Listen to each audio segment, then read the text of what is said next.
Assalamualaikum semua. Kali ni, jom kita sama-sama fahamkan seluk-beluk solat berjemaah. Sangat penting. Lagi-lagi bila kita solat dengan keluarga kat rumah kan? Okey, first thing first. Kenapa solat berjemaah ni penting sangat?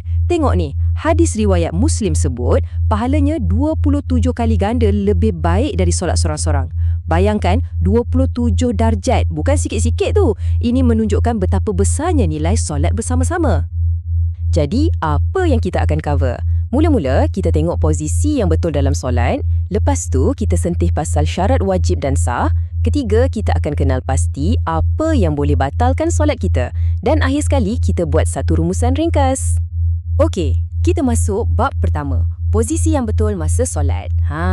Yang ni nampak mudah. Tapi, inilah kunci utama untuk dapatkan saf yang sempurna dan solat yang teratur. Kita mulakan dengan yang paling basic. Kalau suami isteri solat berdua, macam mana?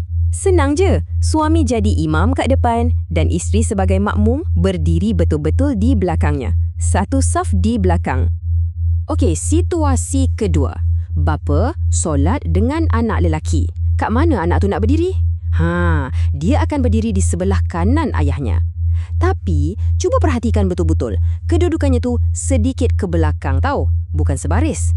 Penting ni untuk bezakan antara imam dengan makmum. Sekarang kita gabungkan. Kalau ada bapa, ibu dan anak lelaki solat sekali. Macam mana susunannya? Okey, bapa kat depan jadi imam. Anak lelaki macam tadi kat sebelah kanan dan undur sikit. Ibu pula, ibu akan buat saf baru betul-betul kat belakang mereka berdua. Prinsip ni kita boleh pakai untuk jemaah yang lebih ramai juga. Senang je nak ingat. Saf lelaki semua kat depan belakang imam. Lepas tu saf perempuan pula akan berada di belakang saf lelaki. Susunan macam ni memang standard dan kita kena jaga betul-betul. Okey, bab posisi fizikal dah settle. Sekarang jom kita masuk lebih dalam sikit kepada benda yang kita tak nampak tapi sangat-sangat penting. Apa dia? Syarat-syarat solat. Ada dua jenis syarat yang kita kena tahu. Tengok perbezaan ni. Nampak macam sama, tapi tak. Syarat wajib ni, senang cerita, ialah sebab kenapa kena solat. Contohnya, awak Islam dah balik berakal. Manakala, syarat sah pula ialah sebab kenapa solat kita diterima atau tidak. Benda yang kita kena buat sebelum dan masa solat. Dua benda berbeza, tapi dua-dua wajib faham. Kita perincikan sikit lagi pasal syarat wajib ni. Ia macam checklist kelayakan lah. Kalau seseorang tu Islam, dah cukup umur, fikiran waras dan kalau wanita tu suci dari haid dan nifas, maka solat tu jadi wajib ke atas dia. Tak boleh tinggal. Kalau syarat sah ni pula, ia lebih kepada cara kita solat tu. Sebelum kita angkat takbir, sampailah bagi salam, kita kena pastikan semua ni dipatuhi. Contohnya, tutup aurat, dah masuk waktu, menghadap kiblat dan pastinya suci dari hadas dan najis pada badan, pakaian dan tempat solat. Kalau salah satu tak ada, solat kita tak sah. Dah tahu cara berdiri, dah tahu syaratnya. Sekarang, kita kena tahu pula apa yang boleh buat solat kita rosak atau terbatal terus. Jom kita tengok senarai benda yang kita wajib elakkan. Okey, ini senarai pertama. Hati-hati ya, solat kita boleh batal kalau kita sengaja tinggal rukun, macam tak rukuk atau tak sujud. Ataupun kalau kita bercakap, makan atau minum, walaupun sikit.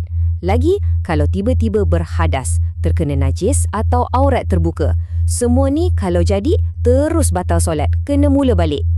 Ada lagi. Sambungannya, solat juga batal kalau kita ubah niat, tiba-tiba ketawa sampai keluar suara, atau dada kita beralih dari arah kiblat, bergerak 3 kali berturut-turut tanpa henti pun sama, boleh batal solat. Dan yang paling serius sekali, murtad. Nauzubillah. Banyak juga ya info kita dah lalui. Jadi, apa poin-poin paling penting yang kita kena pegang dan ingat dari semua ni? Ringkasnya, ada 3 benda penting. 1. Ingat ganjaran 27 kali ganda tu. Motivasi paling power. 2. Posisi. Kedudukan makmum tu kritikal untuk dapatkan saf yang cantik dan sempurna. Dan 3. Kesahan solat. Kena penuhi syarat saf dan jauhkan diri dari semua benda yang boleh batalkan solat kita. 3 ni je, kita dah on the right track. Sebagai penutup, saya nak tinggalkan satu soalan untuk kita sama-sama fikirkan. Kita dah ada ilmu ni, jadi macam mana kita nak jadikan solat berjamaah ni satu amalan, satu budaya harian dalam keluarga kita? Bukan buat sekali sekala, tapi setiap hari. Apa langkah pertama yang kita boleh ambil? Cuba kita renung-renungkan.